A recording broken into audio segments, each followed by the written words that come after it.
L'intégrité territoriale de la République démocratique du Congo doivent être respectées.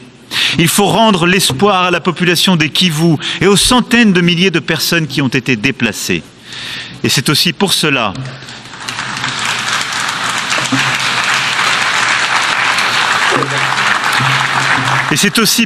que nous réunirons le mois prochain à Paris tous ceux qui peuvent répondre à l'urgence humanitaire et faire converger les initiatives de l'Ukraine existent.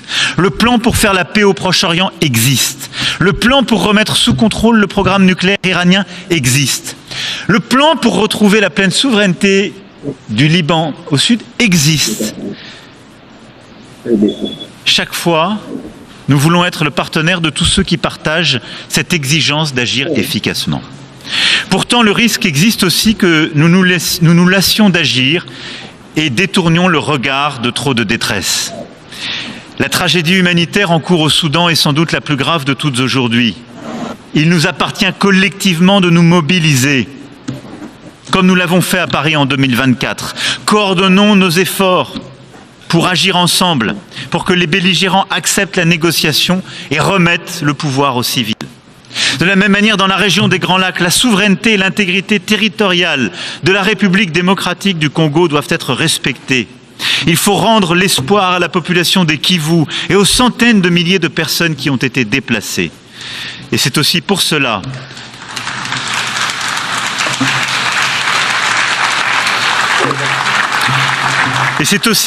que nous réunirons le mois prochain à Paris tous ceux qui peuvent répondre à l'urgence humanitaire et faire converger les initiatives de paix. Et je me félicite de ce qui a été conduit par l'Union africaine, par tant de voisins, par le Qatar, par les États-Unis d'Amérique. Mais l'urgence humanitaire, là aussi, est indispensable. Nous ne devons oublier aucun de ces conflits. Nous n'avons pas le droit à aucun moment de nous décourager. Cette capacité de sursaut, c'est notre force, c'est ce qui nous a rassemblés il y a 8 décennies. Nous n'avons aucun droit à la fatigue dans ce moment que nous vivons. Et ayant égrené et sans être pour autant complet tant de crises, je regarde avec vous lucidement le monde dans lequel nous vivons. Nous voyons partout les risques de prolifération revenir et les nouvelles menaces sans cadre collectif réémerger. L'urgence est aussi à rebâtir un cadre crédible, vérifiable pour lutter contre toute prolifération nucléaire, de reconstruire un cadre crédible pour recontenir les menaces et les proliférations. Ainsi ferons-nous ensemble la démonstration d'une double reconnaissance au bénéfice de la paix et de la sécurité de tous au Proche-Orient. Voici, mesdames et messieurs, quel est notre plan de paix. Il établit un engrenage exigeant pour sortir de la guerre et entrer dans une phase décisive de négociation. Il permet que la paix israélo-palestinienne soit le premier pilier d'une nouvelle architecture de paix et de sécurité au Proche et Moyen-Orient. Il crédibilise aussi la possibilité d'une plus grande intégration économique. Rien ne sera possible sans que les autorités israéliennes s'approprient pleinement notre ambition renouvelée de parvenir enfin à la solution des deux États. Je sais leur réticence et leur crainte. J'entends avec beaucoup de respect le peuple israélien, sa tristesse et sa fatigue. Et je veux croire que les autorités israéliennes l'entendront également et sauront s'engager à leur tour. Je sais que le peuple israélien et ses dirigeants peuvent en avoir la force. Je me souviens du jeune homme que j'étais, apprenant l'assassinat terrible d'Yitzhak Rabin, il y a près de 30 ans, tué pour avoir voulu la paix. Au moment où la mort allait le ravir, le guerrier héroïque de l'État d'Israël venait prononcer ces mots. « J'ai fait la guerre aussi longtemps qu'il n'y avait aucune chance de faire la paix. » Cette chance existe, là, aujourd'hui.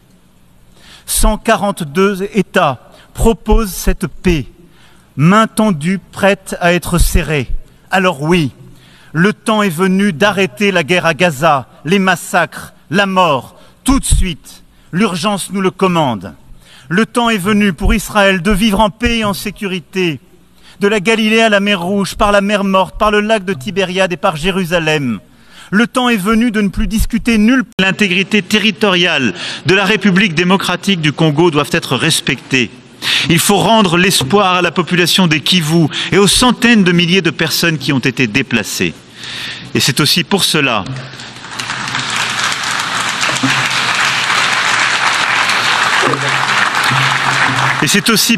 que nous réunirons le mois prochain à Paris tous ceux qui peuvent répondre à l'urgence humanitaire et faire converger les initiatives de paix. La tragédie humanitaire cesse la guerre en Ukraine existe. Le plan pour faire la paix au Proche-Orient existe. Le plan pour remettre sous contrôle le programme nucléaire iranien existe. Le plan pour retrouver la pleine souveraineté du Liban au sud existe. Chaque fois, nous voulons être le partenaire de tous ceux qui partagent cette exigence d'agir efficacement. Pourtant, le risque existe aussi que nous nous lassions d'agir et détournions le regard de trop de détresse. La tragédie humanitaire en cours au Soudan est sans doute la plus grave de toutes aujourd'hui. Il nous appartient collectivement de nous mobiliser, comme nous l'avons fait à Paris en 2024. Coordonnons nos efforts pour agir ensemble, pour que les belligérants acceptent la négociation et remettent le pouvoir aux civils. De la même manière, dans la région des Grands Lacs, la souveraineté et l'intégrité territoriale de la République démocratique du Congo doivent être respectées. Il faut rendre l'espoir à la population des Kivu et aux centaines de milliers de personnes qui ont été déplacées. Et c'est aussi pour cela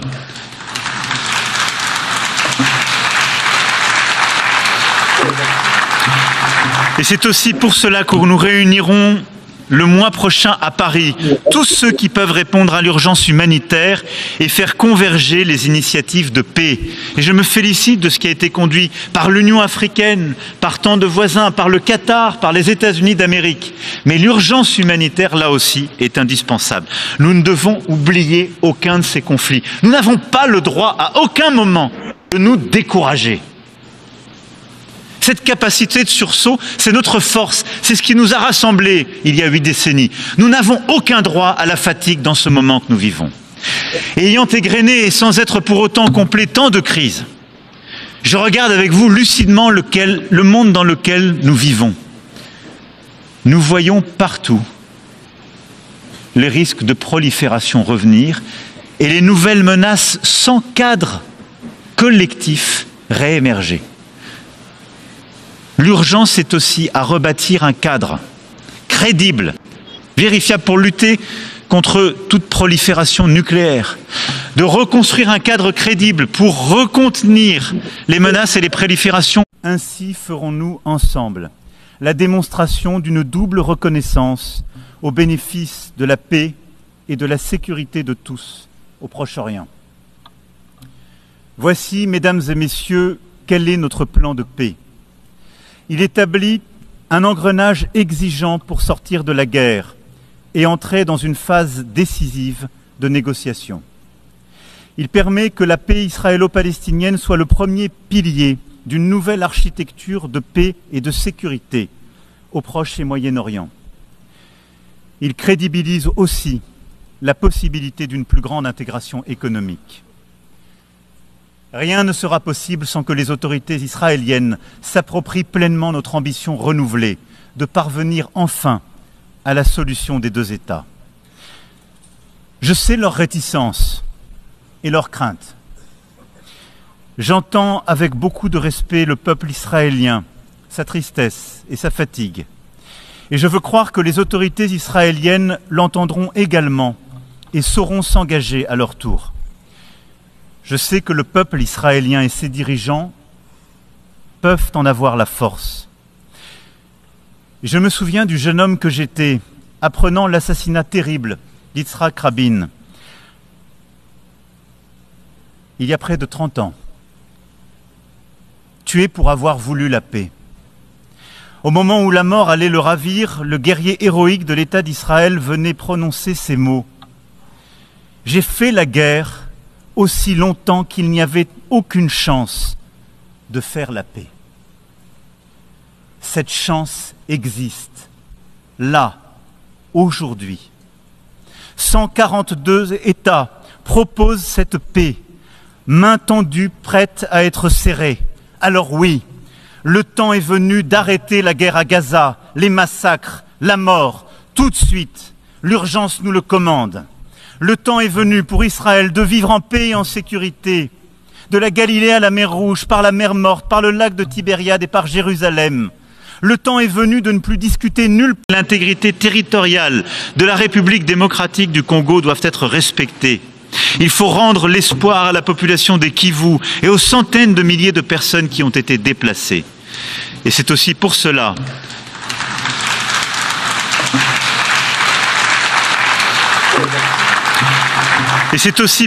que nous réunirons le mois prochain à Paris tous ceux qui peuvent répondre à l'urgence humanitaire et faire converger les initiativistes. Le plan pour faire la paix au Proche-Orient existe. Le plan pour remettre sous contrôle le programme nucléaire iranien existe. Le plan pour retrouver la pleine souveraineté du Liban au sud existe. Chaque fois, nous voulons être le partenaire de tous ceux qui partagent cette exigence d'agir efficacement. Pourtant, le risque existe aussi que nous nous lassions d'agir et détournions le regard de trop de détresse. La tragédie humanitaire en cours au Soudan est sans doute la plus grave de toutes aujourd'hui. Il nous appartient collectivement de nous mobiliser, comme nous l'avons fait à Paris en 2024. Coordonnons nos efforts pour agir ensemble, pour que les belligérants acceptent la négociation et remettent le pouvoir aux civils. De la même manière, dans la région des Grands Lacs, la souveraineté et l'intégrité territoriale de la République démocratique du Congo doivent être respectées. Il faut rendre l'espoir à la population des Kivu et aux centaines de milliers de personnes qui ont été déplacées. Et c'est aussi pour cela